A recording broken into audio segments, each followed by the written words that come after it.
Good morning. It's 4:45 a.m. and I thought I'd go to the gym early today, get on the right time zone here, and then go and explore a little bit.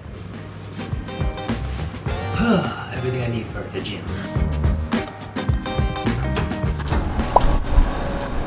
Whoa. Walked outside, it's so hot and cold inside that there was so much condensation on the screen.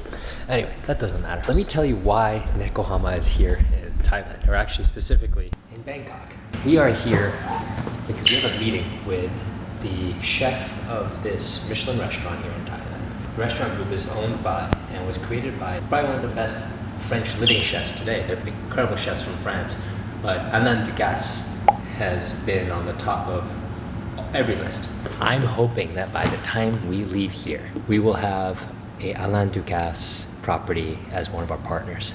It doesn't necessarily make sense for us to come here from a business standpoint, but I think from the start of building Nekohama, we wanted to make sure we adopted some of the things that my grandfather had in his business, and a lot of that was just relationships, actually getting to know people, spending time with customers, literally just listening. So I'm gonna get my workout in, and then we're gonna go explore, and all of you get to come with me.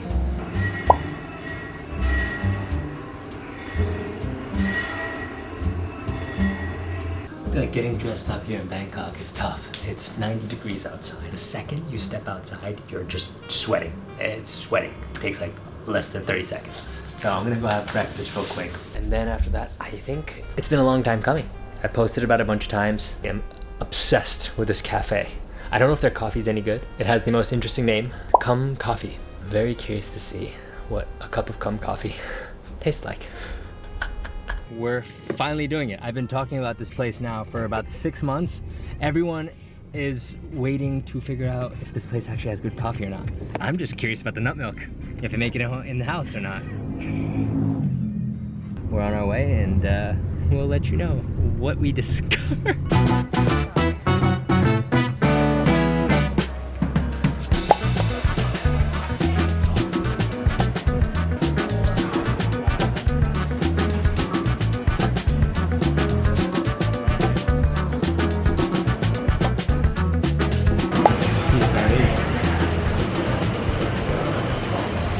Honestly, it's a little bit bitter. What do you expect? Salty or sweet or something?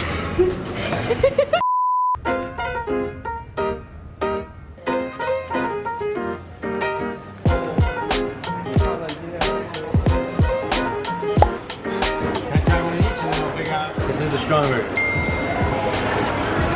Not in. Matcha is really bad, but the Hokkaido milk, the black sesame is great. We're eating something called a pendant. Oh, pendant. Oh, pendant sweet milk. I have no idea what the sweet milk part is, but I know what pendant is. This literally looks like a kiwi. It's really good.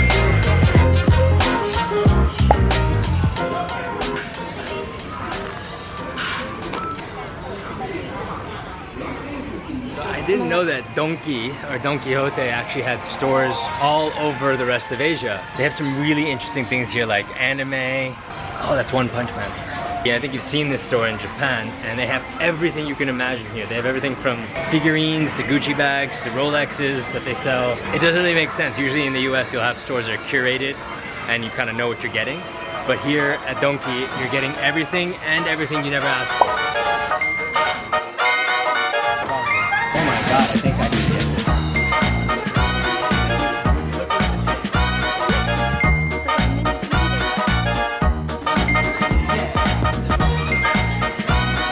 I challenge you to a duel.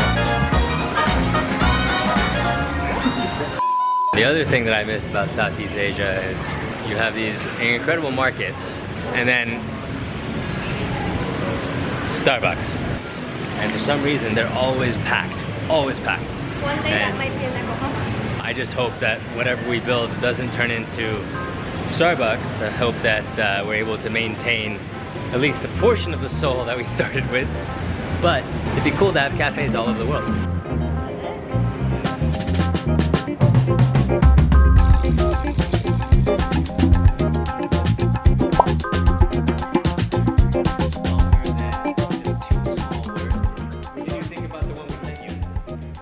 Alright, so Emily and I just sat down to get some work done, and I opened up my laptop and I read an email and I got a bunch of text messages from our team members in Japan. We might be on the verge of losing a customer because of a delay in customs. The first thing I felt was, oh, this is not fair, it's not our fault.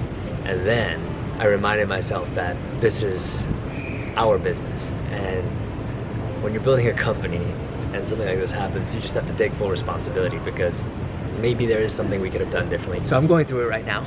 It's something that Sana told me to think about whenever I'm in situations like this. If in 6 weeks from now, this will not be as big of a deal as it is in this moment, then it's not gonna be the end of the world. So I know in my brain that this isn't the end of the world, but in my heart, it definitely feels like that. But there's nothing I can do about what happened in the past. Everything from right now until next Monday is pure problem solving. And this is, you know, the part of the business that, you know, you don't see every day, where you go from being in a great position to being in a not so great position. And every single little decision that you make affects the outcome. While I've been processing with you, I've been trying to come up with a solution, and if I know myself well, then we're gonna get through this. Not only are we gonna get through this, but we're gonna have an even better relationship with this partner afterwards, because that's going to be my goal. All right, follow along for the adventure. I made the decision that I was going to fly back to Japan tonight, to then connect on a flight to New York, to then go to Jason's family's house to pick up like as many of these things as I could fit into a suitcase, jump on the first flight back. Now, Jason wasn't awake while I was figuring out what it is that I was gonna do. So I was just kind of planning all of it by myself. And Jason wakes up, calls me, and he's like, no, that sounds like a Jason job to me. My co-founder and best friend stepped up to cover for me for a mistake that I made by saying yes to a project that we maybe weren't ready to take on. But that's really what this is all about, right? Trying to push boundaries, trying to see what you can do, see what you're capable of. And you know, if you surround yourself with amazing people and you build something that you really, truly, truly believe in, there is no failure.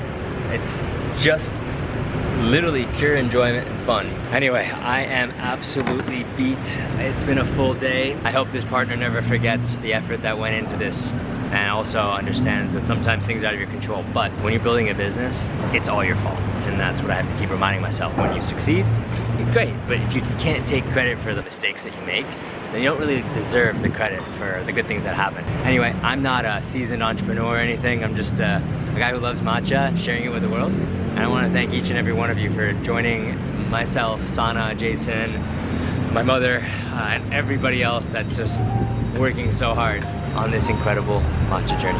Thank you so much. Ciao.